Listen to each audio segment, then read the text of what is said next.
সুপ্রিয় দর্শক মণ্ডলী, মাটি ও মানুষ অনুষ্ঠান থেকে আপনাদের সকলকে জানাচ্ছি সাদর আমন্ত্রণ।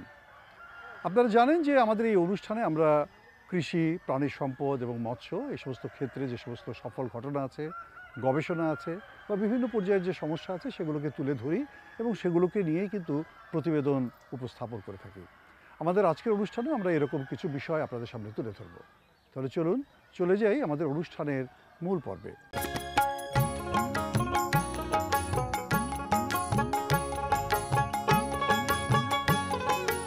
বাংলাদেশের প্রায় সব জেলাতেই কম বেশি আম উৎপাদন হয়, তবে তার মধ্যে আম উৎপাদনের ক্ষেত্রে দেশের প্রায় 15টির মতো জেলা এখন শীর্ষে রয়েছে।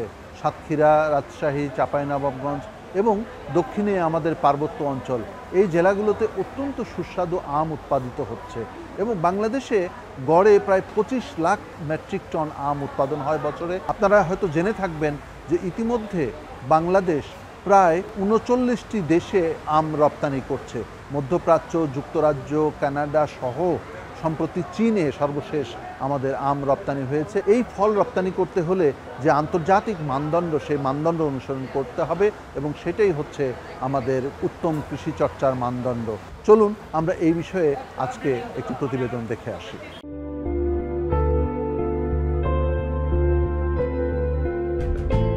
আম বাংলাদেশের একটি অত্যন্ত জনপ্রিয় ও পুষ্টি সমৃদ্ধ অর্থকরী ফসল। বাংলাদেশে প্রতি বছর যে পরিমাণ আম উৎপাদন হয় তার একটি বড় অংশ যথাযথ সংগ্রহোত্তর ব্যবস্থাপনার অভাবে গাছ থেকে সংগ্রহের পর বিভিন্ন ধাপে নষ্ট হয়ে যায়। আম চাষকে লাভজনক করতে হলে উন্নত সংগ্রহ উত্তর ব্যবস্থাপনা অনুসরণ খুবই জরুরি। মাঠে উৎপাদন পর্যায়ে যথাযথ ব্যবস্থাপনার মাধ্যমে ফলের গুণমান ও নিরাপদতা নিশ্চিত করতে হবে, কারণ গাছ থেকে সংগ্রহের পর ফলের গুণমান বাড়ানোর তেমন কোনো সুযোগ নেই। উত্তম কৃষি পদ্ধতি অনুসরণ করে গুণমান সম্পন্ন নিরাপদ আম উৎপাদন করতে হলে দেশে ও বিদেশে চাহিদা আছে এমন জাতের আমের বাগান গড়ে তুলতে হবে। একই সাথে পরিষ্কার পরিচ্ছন্নভাবে চাষাবাদ করতে হবে এবং সঠিক পরিমাণ সার ও সেচের ব্যবস্থা করতে হবে।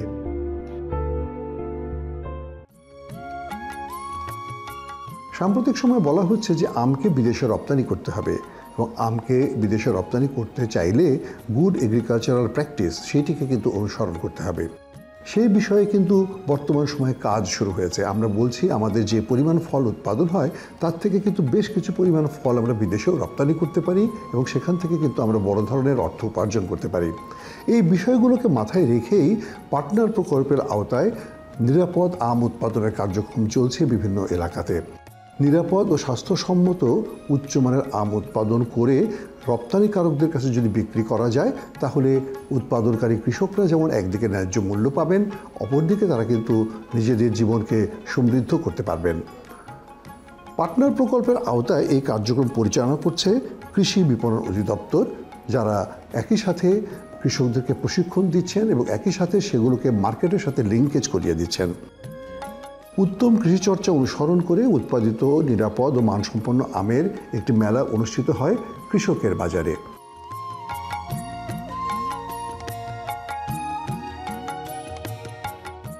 রাজধানীর মানিক মে এভিনিউয়ের কৃষকের বাজার বলে যে জায়গাটি আছে, সেখানে এই ধরনের আমের মেলা অনুষ্ঠিত হয় এবং সেটি উদ্বোধন করেন সম্মানিত কৃষি সচিব।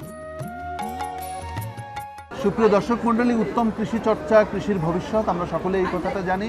আমি এখন কথা বলছি গণপ্রজাতন্ত্রী বাংলাদেশ সরকারের কৃষি মন্ত্রণালয়ের মাননীয় সচিব ডক্টর মোহাম্মদ এমদাদুল্লাহ মিয়ার সঙ্গে, যিনি আজকে এখানে পার্টনার প্রজেক্টের আওতায় গ্যাপ নীতিমালা অনুসরণ করে যে আম উৎপাদিত হয়েছে সেই উৎপাদিত আমের বাজারজাতকরণের উদ্বোধন করতে এসেছেন। স্যার, আপনাকে শুভেচ্ছা জানাই মাটি ও মানুষের পক্ষ থেকে। স্যার, বাংলাদেশে গ্যাপ অনুসরণ করে আম উৎপাদন হচ্ছে, যেটা আপনি আজকে উদ্বোধন করলেন, এর রপ্তানি সম্ভাবনা কতটুকু এবং আমাদের কৃষকরা কীভাবে লাভবান হবে? ধন্যবাদ আপনাকে। আপনি দেখেছেন যে আমাদের এখানে আমাদের গ্যাপ মেনটেন করে বা উত্তম কৃষি চর্চা করে অনুসরণ করে আমাদের কৃষক ভাইরা দেশের বিভিন্ন জায়গায় কৃষির জন্য, বিশেষ করে আমের জন্য তারা চাষ করেছেন। অনেক সময় এগুলোকে নিয়ে নানান রকমের ভেজাল পণ্য আমাদের মাঝে নিয়ে আসেন, যেটা সাধারণ মানুষের জন্য স্বাস্থ্য ঝুঁকি তৈরি করে। আমরা যেটা চাচ্ছি কৃষি মন্ত্রণালয়ের বিভিন্ন প্রকল্প এবং উদ্যোগের মাধ্যমে যাতে করে কৃষকগণ মোটিভেটেড হন এবং তারা বুঝতে পারেন, প্রশিক্ষিত হন যে কী করলে আসলে সত্যিকার অর্থে উত্তম কৃষি চর্চা হবে এবং যেটার মান নিশ্চিত হবে এবং তাদের আবার কোনো আর্থিক ক্ষতি হবে না এবং তারা লাভবান হবে এবং জনগণ যারা বা আমার যারা ভোক্তা যারা রয়েছেন তারাও নিশ্চিত থাকবেন যে না, খাদ্যটা নিরাপদ এবং এখানে কোনো ভেজাল বন্য কোনো রকম কিছু নেই। আমার যেটা বলার উদ্দেশ্য হচ্ছে যে এইটা হলে আমরা অনেকটা কনফিডেন্টলি কিন্তু আমরা বাজার থেকে আমাদের সাধারণ ভোক্তারা যে কোনো জিনিস কিনতে পারবো এবং এটা আমাদের জন্য যেটা সুবিধা হচ্ছে যে আমরা দেশ বিদেশে যে আমরা যেটা যে চাহিদা রয়েছে যে কোনো পণ্যের সেটাকে আমরা নিশ্চিত করতে পারবো। সকলেই আশ্বস্ত থাকবেন যে না, উত্তম কৃষি চর্চার মাধ্যমে যে ফসলগুলো হচ্ছে সেগুলোর মধ্যে কোনো অনিয়মিত কোনো বিষয় আশাই নেই এবং সেটা কোনো ভেজালমুক্ত জিনিস তারা নিশ্চিতভাবে খাবেন এবং আমরা এক্সপোর্টার যারা রয়েছেন এবং যারা ইম্পোর্ট করেন বিভিন্ন দেশে তারাও এই স্ট্রেসিবিলিটি সহ অন্যান্য যে চর্চার যে নিয়মগুলো রয়েছে আন্তর্জাতিকভাবে সেগুলো অনুসরণিত হয়েছে বিবেচনায় তারা তাদের আমাদের প্রোডাক্টগুলোকে নিঃসংকোচে নেবেন এবং সেটা আমাদের জন্য রপ্তানির জন্য একটা বড় মাইলস্টোন হবে এবং আমরা সচেতনতা বাড়াচ্ছি বিভিন্নভাবে কৃষকদের এবং আমাদের যারা ব্যবসায়ী রয়েছেন তাদেরকে, যাতে করে এই উত্তম কৃষি চর্চার মাধ্যমে সত্যিকার অর্থে যাতে নিরাপদ খাদ্য আমাদের সকলের কাছে, আমাদের দেশে এবং বিদেশে আমরা নিশ্চিত করতে পারি আমাদের ভোক্তাদের কাছে, সেটার জন্যই এই চর্চার চেষ্টা। খাদ্য এমন একটা জিনিস যেটা নিয়ে সবাই কিন্তু অনেক চিন্তা করেন। আমি একটা জামা বা একটা গার্মেন্টস আইটেম কেনার সময় কিন্তু আমি অত ভাববো না। যখন একটা বিদেশে একজন কোনো একটা খাবার খেতে চান, কোনো একটা যে কোনো একটা পণ্য যদি খাদ্যদ্রব্য হয় সেটা নিয়ে কিন্তু তাদের 10 বার ভাবেন। এখানে অনেক নিয়ম রয়েছে এবং তাদের বিভিন্ন রকমের কোয়ারেন্টাইন ইস্যুস রয়েছে, সেগুলোকে অনুসরণ করে তারা একটা দেশ থেকে প্রোডাক্ট দেয়। আমাদের জন্য যেমনটি তাদের জন্য তাই। তো সেজন্য আমরা যেটা বলবো যে আন্তর্জাতিক একটা নিয়ম বা স্ট্যান্ডার্ড রয়েছে সেগুলো আমরা অনুসরণ করছি, যেটা কৃষক পর্যায়ে আগে এতটা সচেতনতা ছিল না, যে কারণে কিন্তু আমরা অনেক এক্সপোর্টের অনেক রকমের সীমাবদ্ধতা ছিল। সেগুলোকে এখন আমরা সচেতন করে যখন আমরা উত্তম কৃষি চর্চা করছি, যেটা একটা সেট স্ট্যান্ডার্ড আন্তর্জাতিক নিয়ম রয়েছে সেগুলোকে অনুসরণ করে, তখন কিন্তু আমাদের যে পণ্যগুলো, বিশেষ করে কৃষি পণ্য বা খাদ্যদ্রব্যের যে পণ্যগুলো আছে সেগুলোর কিন্তু বাজারে বা বিশ্ববাজারে চাহিদা অনেক বাড়বে এবং তারা নিশ্চিন্তে এবং অনেকটা কনফিডেন্টলি তারা নিতে পারবে।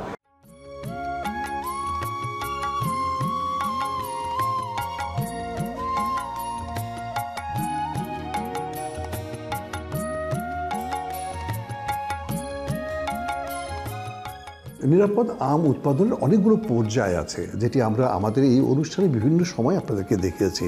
যেমন আম উৎপাদন পর্যায়ে যেমন নানা রকমের যত্ন নেওয়ার প্রয়োজন থাকে, তেমনি সংগ্রহ, পরিবহন, ধৌতকরণ, হট ওয়াটার ট্রিটমেন্ট, স্বাভাবিক তাপমাত্রায় ফিরিয়ে আনা এবং মোড়কে নিয়ে আসা, এগুলো কিন্তু আমরা দেখেছি এর আগে আমাদের এই অনুষ্ঠানে। আসলে এগুলোকে ঠিকমতো অনুসরণ করার মধ্য দিয়েই কিন্তু আমরা নিরাপদ আম উৎপাদন করতে পারি এবং সেটিকে বিদেশে রপ্তানির উপযুক্ত করতে পারি।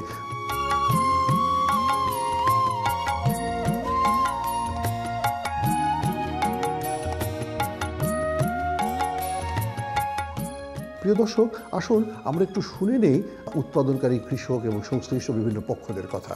আমরা এখন কথা বলবো জানাব ফখরুল ইসলামের সঙ্গে। ফখরুল সাহেব, এইখানে আপনারা যে গ্যাপ নীতিমালা অনুশীলন করে যে আম নিয়ে এসেছেন, এটা কোথাকার আম? এটা সাতক্ষীরা।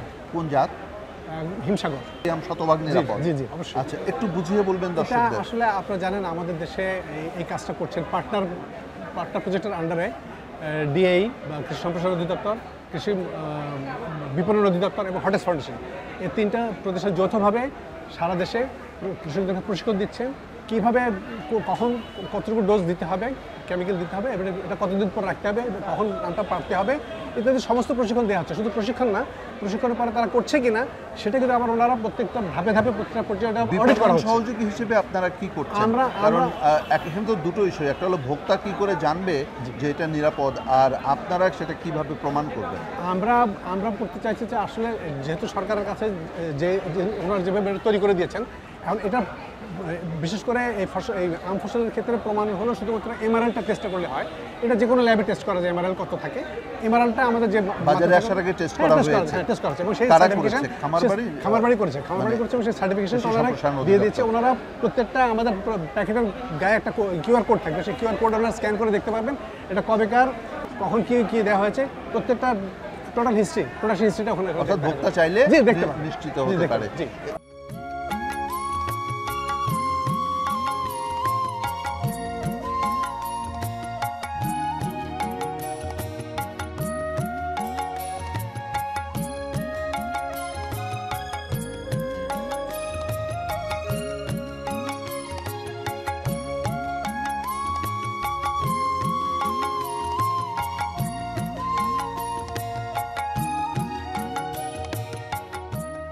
জনাব শামীম আলম, আপনাকে শুভেচ্ছা জানাই মাটি ও মানুষের পক্ষ থেকে। আপনাকে শুভেচ্ছা। জি।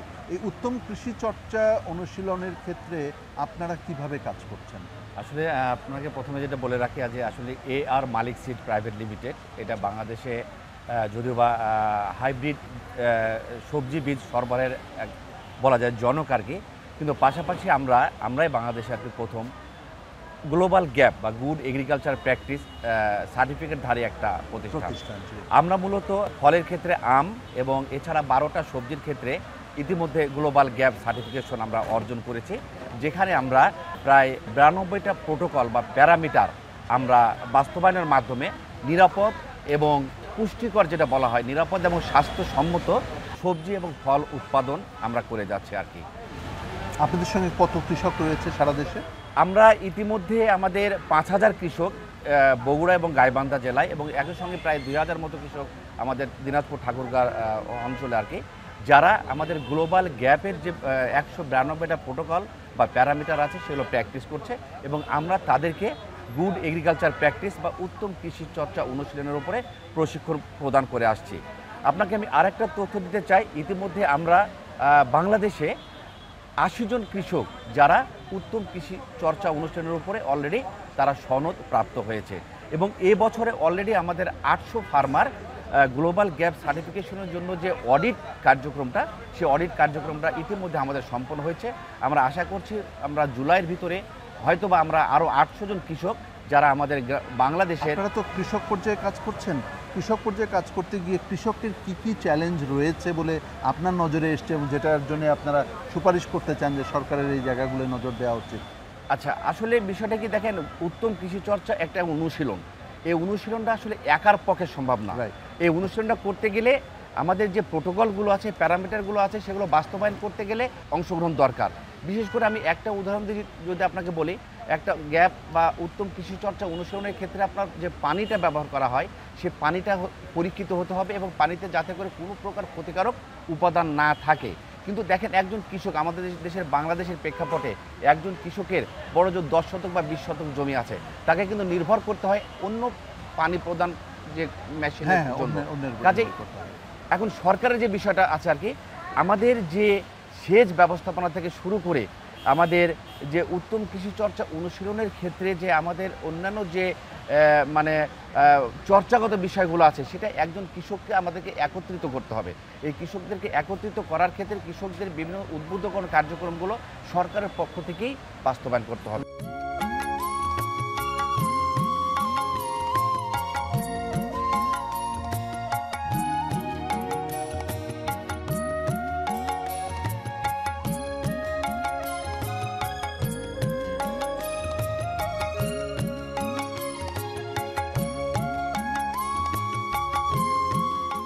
আমরা অনেকেই এই গ্যাপ নীতিমালা সম্পর্কে অনেক রকমের সন্দিহান রয়েছে। এ বিষয়ে এখন আমি কথা বলবো শেরেবাংলা কৃষি বিশ্ববিদ্যালয়ের প্রফেসর নোমান ফারুকের সঙ্গে, যিনি গ্লোবাল গ্যাপের বাংলাদেশের একমাত্র সার্টিফাইড ট্রেনার। জনাব নোমান ফারুক, আপনাকে মাটি ও মানুষের পক্ষ থেকে শুভেচ্ছা জানাই। আপনাকে অনেক ধন্যবাদ। জি, আমি যেমনটি বলছিলাম যে আমাদের এই গ্যাপ নীতিমালা অনুসরণ করে আম রপ্তানির একটা প্রচেষ্টা শুরু হয়েছে। তো আমাদের কৃষক পর্যায়ে এই গ্যাপ নিয়ে নানান সন্দেহ উদ্বেগ রয়েছে, বিশেষ করে গ্যাপের যে প্রোটোকল, গ্যাপের কতগুলো প্রোটোকল? গ্যাপের প্র্যাকটিস আমরা বলি প্রায় 246টি প্র্যাকটিস রয়েছে বাংলাদেশ গ্যাপে। 246 টোটাল। এটা একটু বেশি হয়ে গেল না? এখন আমরা যে কথাটি বলতে চাই, আসলে গ্যাপটা কেন লাগবে, প্রথম হলো এই কথাটি। আচ্ছা, আজকে কিন্তু আমি সবাই কিন্তু আমরা বলছি যে আমাদের নিরাপদ খাদ্যের ব্যবস্থা করতে হবে, এটা আমার মৌলিক চাহিদা। আমার ফসলকে নিরাপদ করতে হবে, কিন্তু এই নিরাপদের নিশ্চয়তাটা দেবে কিন্তু গ্যাপ সার্টিফিকেট। আপনার এই ফসলটা যদি গ্যাপ সার্টিফাইড হয়, তাহলে আপনি নিশ্চিত থাকতে পারেন যে এটা হলো নিরাপদ। এখন যে বিষয়টি আসছে, আপনি বলেন বাংলাদেশ গ্যাপের যে প্র্যাকটিসগুলো, অনেকগুলো প্র্যাকটিস, এই 246টা হলো টোটাল প্র্যাকটিস। সকল ফল ফসল মিলিয়ে যে কোনো পর্যায়ে চাষাবাদ করতে গেলে তার সর্বোচ্চ 246টা। কিন্তু একজন কৃষকের কিন্তু সবগুলো নাও লাগতে পারে, কারোর জন্য 150, কারোর জন্য 160, কারোর জন্য 170। এক একজনের প্রেক্ষাপটে, চাষাবাদের প্রেক্ষাপটে এক একটা প্র্যাকটিস প্রযোজ্য হবে। তারপর আমরা বলেছি কৃষকদের জন্য এটা সহজ করে নিয়ে আসতে হবে, যেহেতু কৃষি পণ্যের সার্টিফিকেশনে আমরা একবারই নতুন। আমরা বলেছি যদি এটাকে এভাবে করা যায় যে 5টি মডিউল রয়েছে বাংলাদেশ গ্যাপে, আপনি জানেন। যে যারা নিরাপদ খাদ্য মডিউল করবে তারা বেসিক গ্যাপ সার্টিফিকেট পেয়ে যাবে, আরেকটি মডিউল করলে ইন্টারমিডিয়েট সার্টিফিকেট পাবে, সবগুলো মডিউল করলে সে অ্যাডভান্স সার্টিফিকেট পাবে। অর্থাৎ আপনি বলছেন যে সব কৃষকের সবগুলো তো দরকার না, নাই, সব কৃষকের সবগুলো না হলেও হবে, তারপরে আপনার ইন্টারমিডিয়েট সেকেন্ডারি ভাবে করা যায়, অ্যাডভান্স, রাইট, তাহলে কৃষকের জন্য বিষয়টা সহজ হবে। কারণ আমরা একবারই নতুন, আমরা ধীরে ধীরে অভ্যস্ত হই, কৃষকদেরকে এটার সাথে আমরা ধীরে ধীরে এটাকে পরিচিত করি। সরকারের পক্ষ থেকে কৃষি সম্প্রসারণ অধিদপ্তর এই গ্যাপ অনুশীলনকে তদারকি করছেন, তাই তো? জি। আচ্ছা, এখানে বেসরকারি সংস্থাগুলো কিভাবে ভূমিকা রাখছে? দুই একটি বেসরকারি সংস্থার সঙ্গে, যেমন একটি সিড কোম্পানি, নামধারী সিড, তারা রয়েছেন, এদের ভূমিকা কি এখানে? হ্যাঁ, এখন বাংলাদেশে গ্যাপের স্কিমও হলো বিএআরসি এবং এটাকে ইমপ্লিমেন্ট করছে ডিএই, আর সার্টিফিকেশন দিবে বিএসসিবি, এটাও ডিএর আন্ডারে, ডিএর সাথে। এর বাইরেও আমরা দেখি যে এখন 5টি কোম্পানি রয়েছে যারা বাংলাদেশ গ্যাপ না, তারা গ্লোবাল গ্যাপের সাথে কাজ করছে। গ্লোবাল গ্যাপ হলো এই উত্তম কৃষি চর্চার বৈশ্বিক একটা প্রতিষ্ঠান, স্বীকৃত প্রতিষ্ঠান। তার মধ্যে সবচেয়ে বেশি কাজ করছে এর মালিক, তাদের দুটো সার্টিফিকেট আছে, একটা হলো মালিক ফ্রেশ আর একটি হলো মালিক ফার্ম ফ্রেশ, এবং তাদের 1082 জন রেজিস্টার্ড ফার্মার রয়েছে। তাই আমরা দেখছি তাদের কাজটা খুব চমৎকার। এর বাইরেও আরো আমরা ধারণা পেলাম যে কোনো সংস্থা তারা এটা নিয়ে কাজ করছে।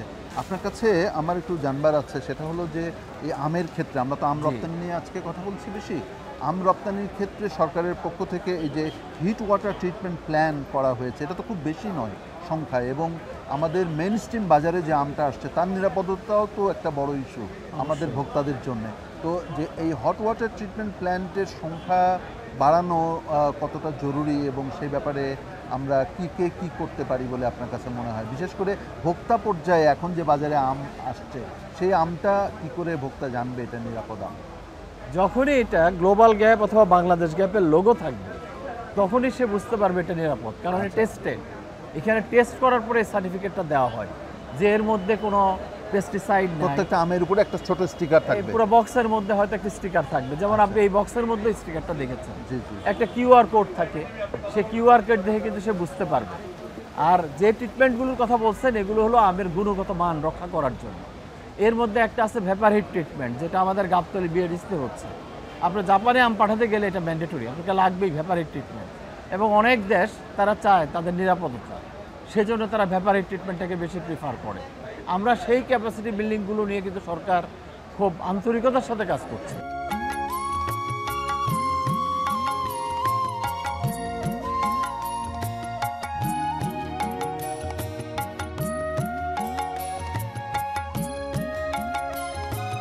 আসল কথা হচ্ছে যে কৃষক হয়তো নিরাপদ আম উৎপাদন করবেন বা তাদেরকে হয়তো সেক্ষেত্রে প্রশিক্ষণ প্রদান করা হবে, তবে সেটিকে যদি বাজারের সাথে লিঙ্কেজ করিয়ে দেওয়া না যায় তাহলে কৃষক কিন্তু ন্যায্য মূল্য পাবেন না। আমরা চাইব এইরকম কার্যক্রম অব্যাহত থাকুক, কৃষক ভালো মানের পণ্য উৎপাদন করবে, তার জন্য তাদেরকে যথাযথ প্রশিক্ষণ প্রদান করা হবে, এবং তাদের উৎপাদিত পণ্য, সেটি আম হোক বা অন্য যে কোনো ফল হোক, সেগুলোকে আবার বিক্রি করার ব্যবস্থা করিয়ে দিতে হবে। তাহলেই কিন্তু আমরা নিরাপদ ফসল উৎপাদনের ক্ষেত্রে যেমন অগ্রগতি অর্জন করব, একইভাবে আমরা বিদেশে রপ্তানির ক্ষেত্রে কিন্তু একটি বড় ধরনের অগ্রগতি অর্জন করব।